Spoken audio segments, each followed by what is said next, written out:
हजरत उमर फारूक से जब किसी ने कहा था कि मैंने अपनी बूढ़ी माँ को तवाफ कराया, अंधी लंगड़ी लूली, इसका पेशाब पायखाना मैं साफ करता हूँ, क्या अभी मैंने अपनी माँ का हक अदा नहीं किया? तो हजरत उमर ने कहा, तेरी माँ जब तुझे पैदा कर रही थी और उसे जो तकलीफ हो रही थी और तकलीफ से तेरी माँ जब चीख रही थी आह, तूने तो अभी अपनी माँ की उस आह का भी हक अदा नहीं किया है, तो पूरी जिंदगी का क्या हक अदा करेगा? तो माँ बाप का कोई पूरी जिंदगी भी खिदमत करे तो हक अदा नहीं कर सकता है। ये मौका मिल रहा है मुझे अपने बूढ़े माँ बाप की खिदमत करने का, तो हम इसको जाय नहीं होने देना चाहते हैं, इसलिए हमें फौरन निकलना है। कह दे तो जमानत नहीं होती। कहा मैं अपने आप को पेश कर रहा हूं सबके सामने। उसने कहा अमीरुल मोमिनीन सॉरी, मैं आपको थप्पड़ नहीं मारूंगा, बस मैं इतना चाहता हूं कि आप इतना मान लें कि आपसे गलती हुई है। हजरत उमर फारूक ने भरे मजमे में कहा यह मेरी गलती है, मैं समझ नहीं सका, मुझे इस बात का इल्म नहीं था, मैंने सोचा शायद तुमने देख लिया था मुझे पेशाब करते हुए और फिर तुम चिल्ला रहे हो, यानी मेरे पेशाब करने का भी, फारिग होने का भी इंतजार नहीं कर रहे हो, लेकिन तुम कह रहे हो मुझे पता ही नहीं। उसने कहा मुझे बिल्कुल इस बात का इल्म नहीं है। कहा अमीरुल मोमिनीन ने ठीक है अब तुम मुझे इंतकाम लो, मेरा बदला लो तुम अपना। उसने कहा अमीरुल मोमिनीन आपने मुझसे माफी मांग ली, आपने अपनी गलती का इतराफ कर लिया, मैंने आपको माफ कर दिया। उसने कहा अमीरुल मोमिनीन ने कि देखो मैं कयामत के दिन तुम्हें इसका बदला नहीं दे सकता, जो कुछ भी लेन देन करना हो, अगर इस थप्पड़ के बदले में कुछ माल कुछ चीजें चाहिए तो वो भी बोलो। कहा अमीरुल मोमिनीन मैं अल्लाह को की कसम खाकर कहता हूं कि मैं कोई बदला नहीं लूंगा, मैं आपको दिल से माफ कर रहा हूं, मैं अमीरुल मोमिनीन है, मैं आपको कैसे थप्पड़ मारूं, मैं दिल से आपको माफ कर रहा हूं। आपने बस ये स्वीकार कर लिया, ये एक्सेप्ट कर लिया कि आपसे गलती हो गई है। हजरत उमर फारूक ने अपने आप को पेश किया, तब अदल कायम था, तब इंसाफ कायम था, तब कोई किसी की तरफ टेढ़ी नजर करके देखने की जुर्रत नहीं करता था। आपको मालूम है मुल्क शाम या मिस्र के गवर्नर ने अमर इब्न आस के बेटे ने एक यहूदी बच्चे को कोड़ा मारा था। हजरत उमर फारूक जब मिस्र गए तो उस 12 साल के उस बच्चे ने, यहूदी बच्चे ने शिकायत कर दी थी, अमीरुल मोमिनीन इंसाफ कीजिए। कहा क्या हुआ? कहा अमर इब्न आस जो मुल्क शाम का गवर्नर है, इसके बेटे ने मुझे कोड़ा मारा है, इसलिए कि मेरा घोड़ा इसके घोड़े से आगे निकल गया था।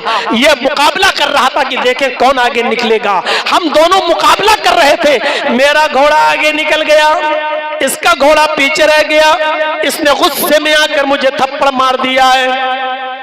और जब मैंने कहा कि मैं तुम्हारी शिकायत गवर्नर से करूंगा तो उसने, इनके बेटे ने कहा मेरा कोई कुछ नहीं कर सकता, मैं इस गवर्नर का बेटा हूं। आजकल यही तो होता है ना, जो बड़े लोगों के बेटे हैं वो, मैं गवर्नर का बेटा हूं, मेरा कोई कुछ नहीं कर सकता।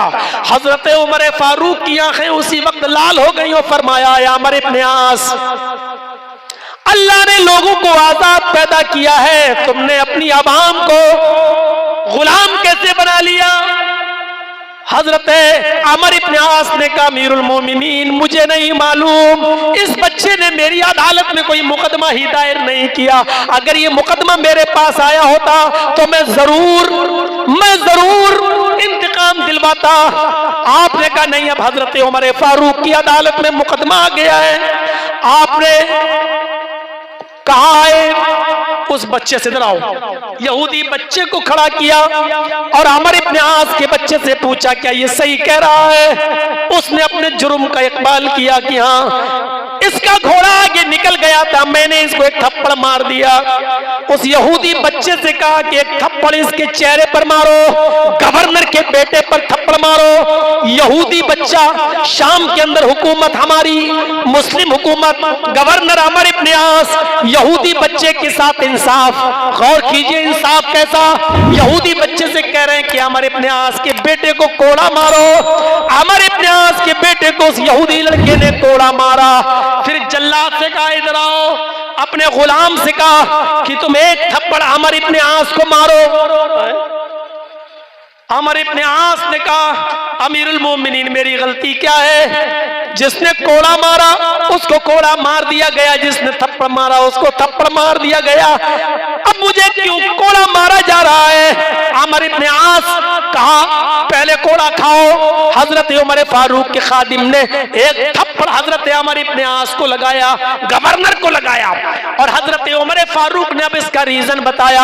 आए अमर इब्न आस, ये थप्पड़ तुम्हें इसलिए मारा गया क्योंकि तुमने अपने बेटे को सही तालीम नहीं दी है, तुमने अपने बेटे को सही तरबियत नहीं दी है। अगर तुमने अपने बेटे को सही तरबियत दी होती तो वो किसी यहूदी बच्चे को थप्पड़ नहीं मारता, और थप्पड़ मारने के बाद ये नहीं कहता मेरा कोई कुछ नहीं कर पाएगा क्योंकि मैं अमर इब्न आस का बेटा हूं, मैं गवर्नर का बेटा हूं, मेरा कोई कुछ नहीं कर पाएगा। ये बिगड़े हुए और ये बाप की बिगड़ी हुई औलादें कहती हैं ये थप्पड़ तुम्हें याद दिलाता रहेगा और आइंदा तुम अपनी औलाद की सही तरबियत करोगे, सही तरबियत अपनी औलाद को दोगे।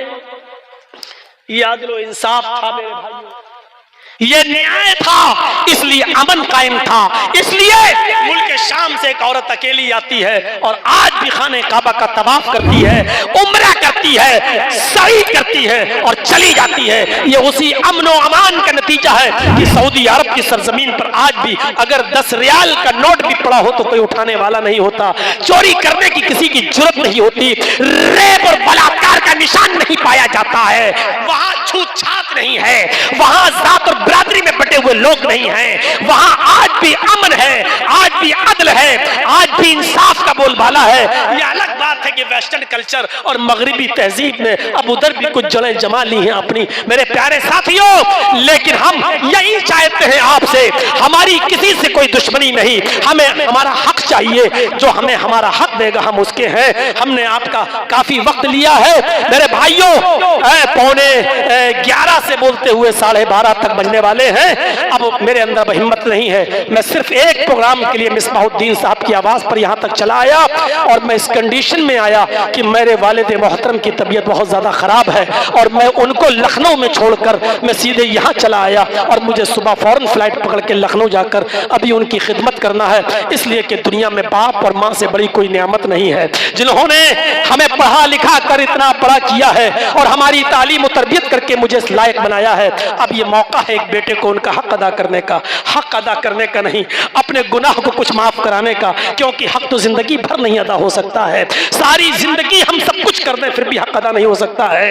हजरत उमर फारूक से जब किसी ने कहा था कि मैंने अपनी बूढ़ी माँ को तवाफ कराया, अंधी लंगड़ी लूली इसका पेशाब पायखाना मैं साफ करता हूँ, क्या अभी मैंने अपनी माँ का हक अदा नहीं किया? तो हजरत उमर ने कहा तेरी माँ जब तुझे पैदा कर रही थी और उसे जो तकलीफ हो रही थी और तकलीफ से तेरी माँ जब चीख रही थी आह, तूने तो अभी अपनी माँ की उस आह का भी हक अदा नहीं किया है, तो पूरी जिंदगी का क्या हक अदा करेगा? तो माँ बाप का कोई पूरी जिंदगी भी खिदमत करे तो हक अदा नहीं कर सकता है। ये मौका मिल रहा है मुझे अपने बूढ़े माँ बाप की खिदमत करने का, तो हम इसको ज़ाय नहीं होने देना चाहते हैं, इसलिए हमें फौरन निकलना है। मेरे भाइयों, जहाँ हम दुआ कर रहे हैं सबके लिए, अल्लाह जो बीमार है उनको शिफाए कामिला और आजला अता फरमा, वहीं हम अपने बाप के लिए भी दुआ करते हैं, अल्लाह हमारे वालिद मोहतरम को भी शिफाए कामिला और आजला अता फरमा। जो दवाएं चल रही है अल्लाह उनमें सेहत और तंदुरुस्ती कूट कूट के भर दे। अल्लाह हमें ऐसी हुकूमत और ऐसी सरकार हमें अता फरमा जो हमें अदल दे, जो हमें इंसाफ दे, जो हमारे प्रदेश में बिहार में अमन कायम कर सके, जो शांति कायम कर सके और हमें हमारे हक दे सके, हमें सोतेला ना समझे, हमें भी इस देश और इस मुल्क का हिस्सेदार समझे और हमें अपने इस मुल्क का नागरिक समझे। अल्लाह हम तुझसे दुआ करते हैं कि जो लोग तेरी रहमत को जा चुके हैं उनको करवर करवर चैनो सुकून राहत नसीब फरमा, उनकी कब्रों को नूर से भर दे। जब तक तू हमें जिंदा रख, इस्लाम पे जिंदा रखना, और जब हमारा खात्मा हो तो ईमान पर हमारा खात्मा फरमाना। वमा अलैना इल्लल बलागुल मुबीन व आखिरु दावाना अनिल हम्दुलिल्लाहि।